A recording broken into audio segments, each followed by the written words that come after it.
Bismillahirrahmanirrahim. Assalamualaikum warahmatullahi wabarakatuh. Berjumpa kembali teman-teman di channel kita ya, Mas Dew KDR. Oke teman-teman, di kesempatan kali kita akan berbagi informasi kembali masih di seputar dunia pendidikan ya. Khusus untuk kesempatan kali ini kita akan mengupdate ya info terbaru tentunya untuk PIP ataupun KIP tahun 2023 ini. Di sini teman-teman ada edaran resmi ya, ini dari Kemendikbudristek. Ini edaran terbaru terkait dengan batas waktu pengajuan PIP atau KIP ya. Ini untuk tahun pelajaran 2023-2024. Yang perlu Bapak Ibu ya ataupun siswa yang perlu dipahami, di sini ada 4 data siswa ya, atau ada identitas siswa ini yang wajib valid ya untuk pengajuan PIP atau KIP.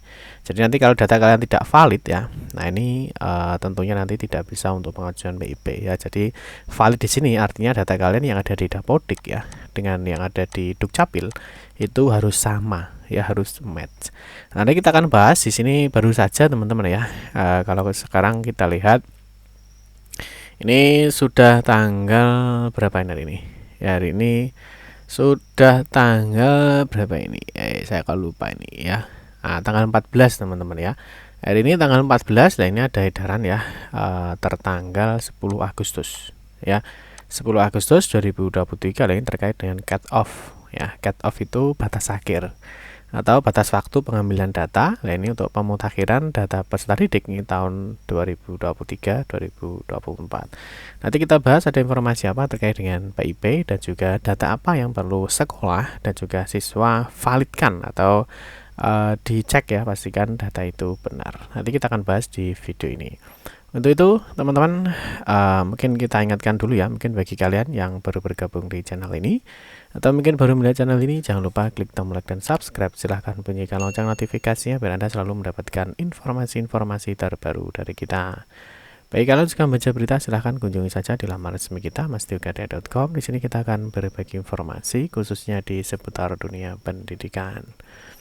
Oke, kita mulai teman-teman untuk edaran resminya terkait dengan batas waktu ya atau cut off PIP atau KIP tahun 2023-2024. Yang pertama kita langsung saja untuk mengecek edaran resminya ya.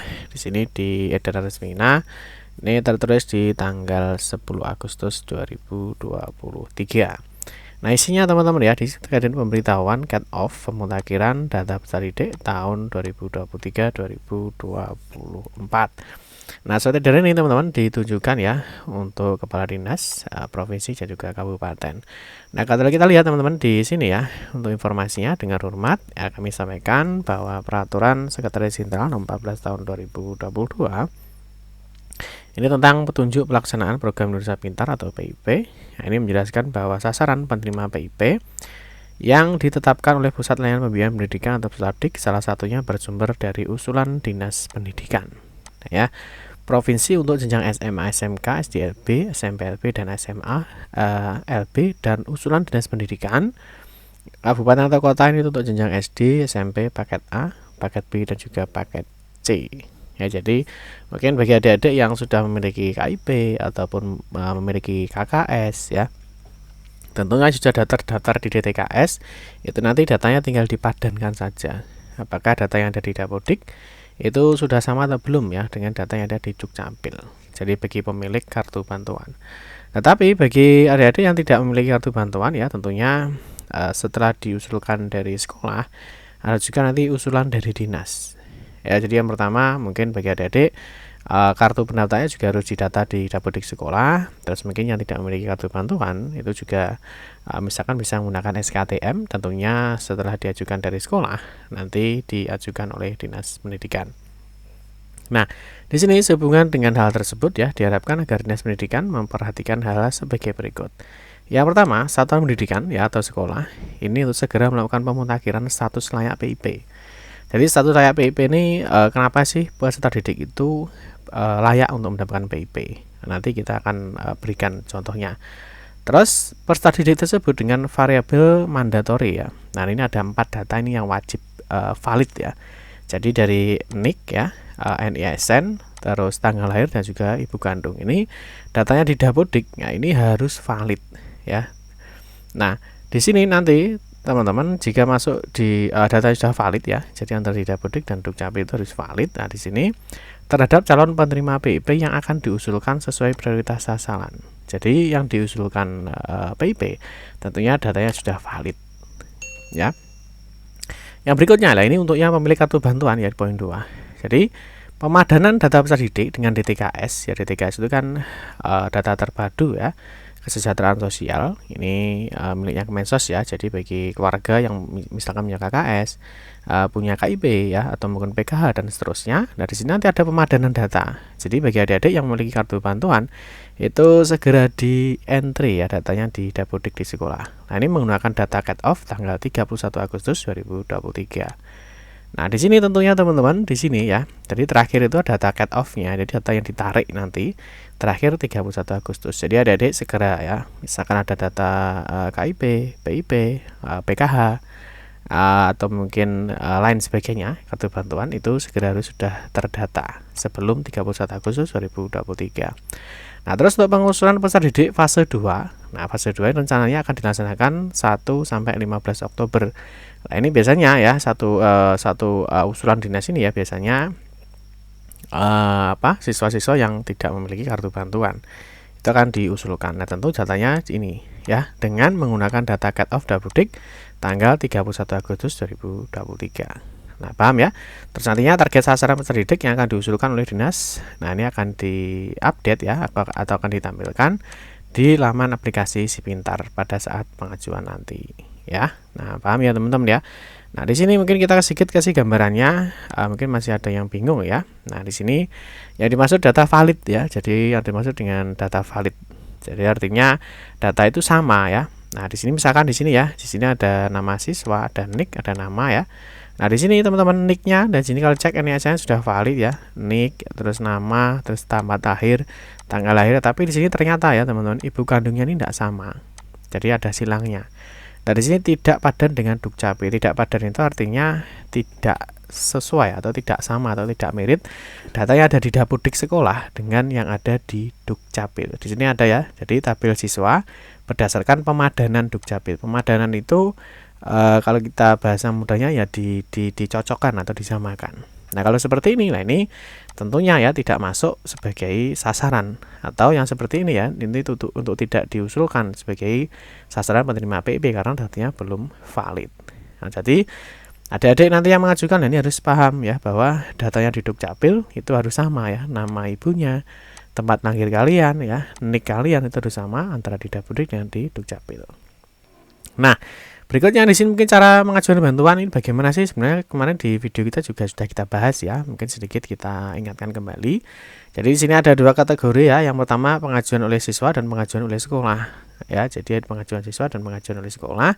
Terus di dalam dua kategori pengajuan siswa oleh sekolah ya, di sini tentunya ini siswa yang memiliki kartu bantuan ya, entah itu KIP, PKH, KPS, KKS dan sebagainya. Nah, ini terdata di DTKS ya, dan kakak dan akte lahirnya jadi harus sama ya. Nah, di sini tentunya dia siswa yang tidak memiliki kartu bantuan ya, dan ini tetapi dia layak untuk diusulkan. Jadi dua kategorinya ini, jadi satu pemilik kartu bantuan dan yang kedua adalah tidak memiliki kartu bantuan. Itu untuk pengajuan PIP-nya.